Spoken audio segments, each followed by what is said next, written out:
नमस्कार, मैं सुनील कुमार सिंह आप सबके समक्ष एक बार पुनः उपस्थित हुआ हूं।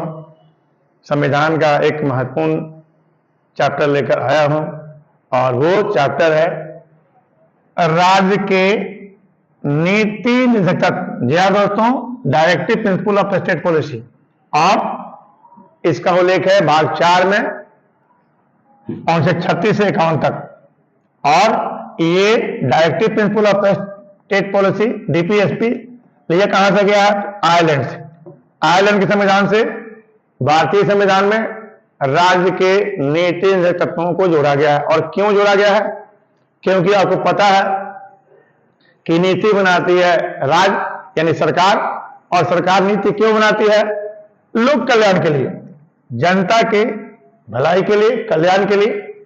और चाहे जैसे कृषि नीति, उद्योग नीति, महिला नीति, कोई भी नीति हो लोक कल्याण के लिए होती है।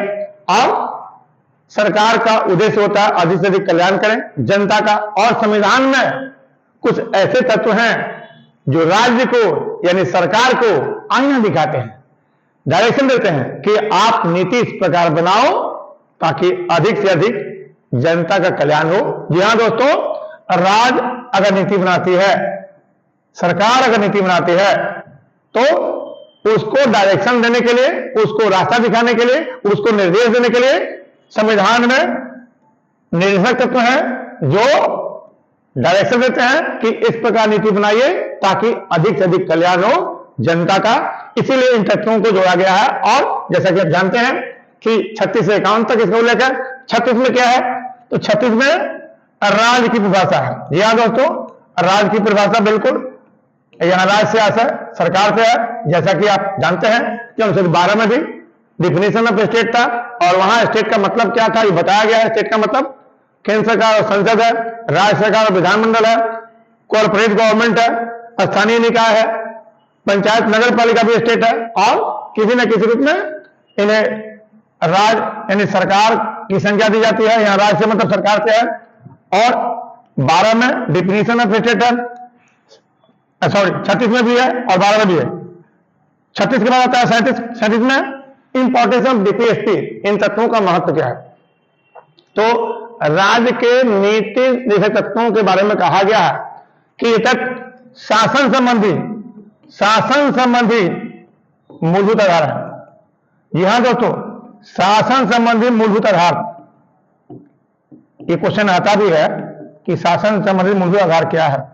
मौलिक कर्तव्य है, मौलिक अधिकार है, या डीपीएसपी है? तो डीपीएसपी क्यों शासन संबंधी मूलभूत आधार है? क्योंकि राज्य का काम है जनता के कल्याण के लिए बेहतर नीति बनाना, और इन तत्वों का काम है सरकार को आईना दिखाना। जैसे हम अंधेरे में किसी को प्रकाश दिखाते हैं ताकि वो सही ढंग में चले, तो सरकार अगर नीति बनाती है तो सरकार नीति बनाए उस समय ये तत्व जो है सरकार को डायरेक्शन देते हैं कि इस प्रकार नीति बनाइए ताकि अधिक से अधिक कल्याण हो, भलाई हो जनता का। इन्हीं तत्वों को ये इसका मतलब शासन का काम ही है कल्याण करना, और इन तत्वों का भी काम है राज्य को नीति बनाने में अधिक अधिक मदद करना ताकि राज्य कल्याण का नीति बनाए। इसीलिए इन तत्वों को शासन संबंधी मूलभूत आधार कहा जाता है।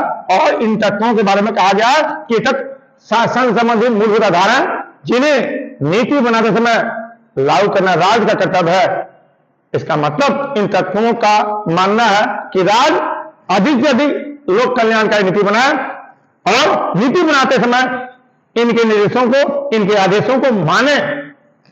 परंतु यदि राज्य इन तत्वों को नीति में स्थान न दे, यानी इनके आदेश को, इनके निर्देश को न माने, तो न्यायपालिका राज्य को बाध्य नहीं कर सकती है। क्यों? इन तत्वों को न्यायालय का संरक्षण प्राप्त नहीं है। इसका मतलब इन तत्वों को लागू करना या ना करना, यानी इन निर्देशक तत्वों की बात मानना या न मानना सरकार की मर्जी है। सरकार चाहे तो लागू कर सकती है, सरकार चाहे तो लागू नहीं कर सकती है। इसके बावजूद भी इन तत्वों का महत्व क्या है? कि इन तत्वों का महत्व है कि ये तत्व सामाजिक आर्थिक लोकतंत्र की स्थापना करके राज्य को लोक कल्याणकारी राज्य, जी हां दोस्तों, राज्य को लोक कल्याणकारी राज्य बनाने की दिशा में वेलफेयर स्टेट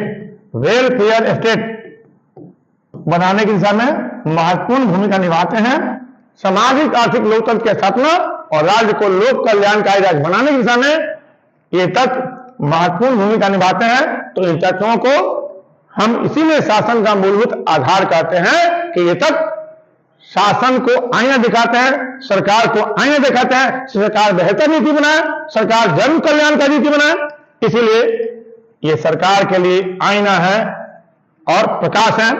और इन तत्वों को हम 3 वर्गों में बांटकर, 3 वर्ग में इन जितने भी तत्व हैं निर्देशक तत्व, उनको हम 3 वर्गों में बांटते हैं।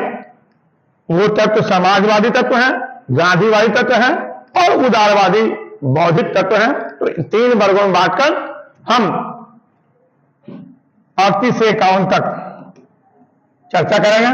36 और 37, 36 में डिफिनेशन ऑफ एसेट है, 37 में इंपॉर्टेंस ऑफ डीपीएसपी, 38 से 51 तक इन तत्वों को 3 कैटेगरी में गांधीवादी, समाजवादी और उदारवादी